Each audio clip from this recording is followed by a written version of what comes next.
Tappei has just released Arc 8 Chapter 17, and this video will be a summary of the chapter. Highly recommend you check out my Arc 8 Chapter 16 summary. Anyways, let's begin. The more it is needed, the greater the conviction is required. In Lagunica, there was a war with unprecedented events, the Demi-Human War. Unfortunately, the details behind the attacks during this Demi-Human War were lost to history.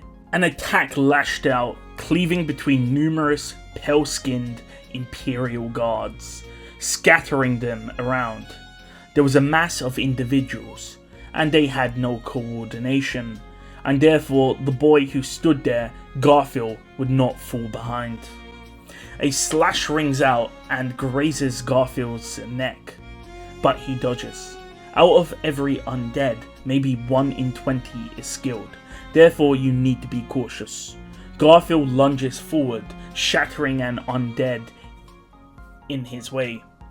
Not only that, Garfield charges forward towards the skilled swordsman who grazed his neck, shattering the swordsman's arm, preventing him from attacking, and then he proceeds to punch the undead in the face, causing the torso and the limbs to shatter into glass shortly afterwards. Garfield doesn't really like the feeling, however he knows that destroying the undead doesn't feel like he's taking the life of someone. Initially, Garfield was in the healing squadron, however he was then allocated to go out and do some fighting by Petra. A shout rings out, and thousands of arrows proceed to rain down on the undead. It was impossible to dodge no matter where you went. The undead were splintered with arrows, shattering them into fragments. The stronger undead, who could defend themselves with their weapons and shields, were then hit with a follow-up arrow which had the force of a charging dragon carriage, shattering them into shards. This was done by the Shadrakian warriors. This rhythm of attacks impressed Garfield. Even he would be pinned down by such attacks. Garfield had admiration for the Shadrakian warriors. Another squadron that impressed Garfield was the Petelguese squadron, who were noisy and they dominated on the battlefield without losing. Zelda approaches Garfield and also watches the Petelguese squadron, whilst noting that Subaru had overcome numerous challenges, including the blood life ceremony. So Subaru was a warrior despite his bad face. Garfield was happy that even Subaru was praised all the way here in the Valachian Empire. Wherever Subaru appeared, he had positive changes. Garfield then gestures to the undead in the distance, knowing that some of them shattered with 1 arrow, but some of them didn't even shatter after being pierced 5 times. Zelda states that beasts can be strong or weak, and uses Garfield as an example. Despite that, Garfield feels like something is weird. Even undead who are at the same strength level randomly will shatter after different amounts of damage. And this confuses Garfield, so he stops thinking about it. However, a voice distracts him and he looks up and he sees Roswell flying. Despite being undercover, Roswell's very unique speech patterns have returned, and it seems like he has no more need to hide his identity. We see Roswell is holding Beatrice, which is very strange since Garfield assumed that Beatrice wouldn't want to leave Subaru's side. But it seems like this is actually for an important reason.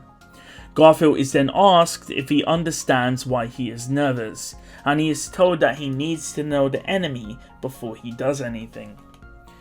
Zelda then calls Dudley, which is Roswell's fake name, Roswell, and Roswell apologizes for using a fake name, but Zelda said that he is handsome, so he is forgiven for using a fake name.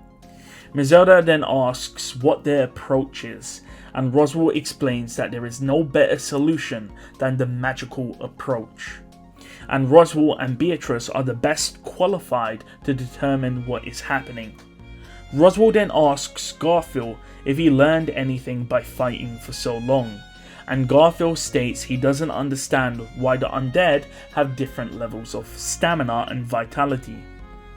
Roswell ponders and questions the arrows being used. Beatrice explains that when the Shadragians shot their arrows, she modified how heavy some of the arrows were, and she essentially makes it so that the arrows have a wide range of weights to see the effects on the undead. Based on their experiment, the damage accumulation by the undead doesn't seem to be the factor which causes the undead to shatter, because some of them shatter immediately, whilst others don't. We also see that the mana in these undead beings are evenly distributed across the body. We see beams of magic, fire, wind, and purple erupt from Roswell and Beatrice as they destroy the undead around them. They analyze what is going on, with them pondering whether or not the undead enemies have mana which is too evenly distributed. Beatrice then calls out to Roswell, and Roswell releases Beatrice, and Beatrice floats down to the ground. Beatrice walks up to an undead and shatters its arm with G-World, and Roswell then burns the remaining arm with his magic.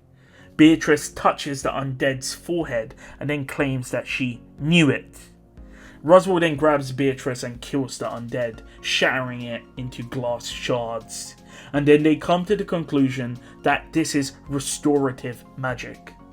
Garfiel asks them to explain it in a very simple way that even Emilia would be able to understand it. They state that different people can use a different source of energy, for example, mana, blood, or even the earth itself.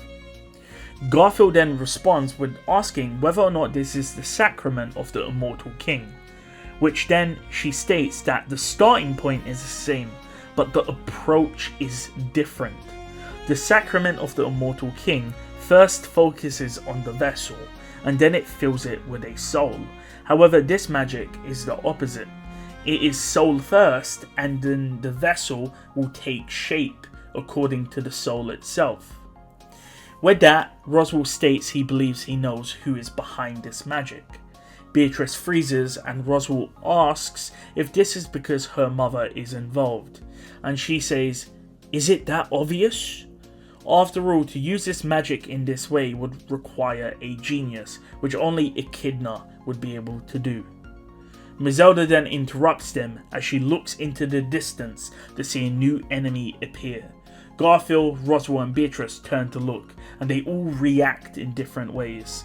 For Garfiel, he saw a familial figure. For Roswell, it was a negative emotion. In the night sky, there's a girl with peach-coloured hair who looked down on Garfiel with cold eyes. The person mutters that it was not desirable, but it was a successful practice, as the peach-coloured hair girl rubbed her cracked face and her golden yellow eyes were visible. Roswell states, "You're alive, Sphinx." The witch replies, "Observation, I am dead." With that, the chapter ends. So it looks like Cecilis did in fact kill Sphinx, the enemy of this arc, but she resurrected with her own spell. So yeah, this is most likely it, by the way.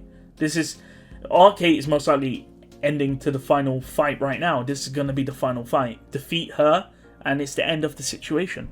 So let's see what happens next.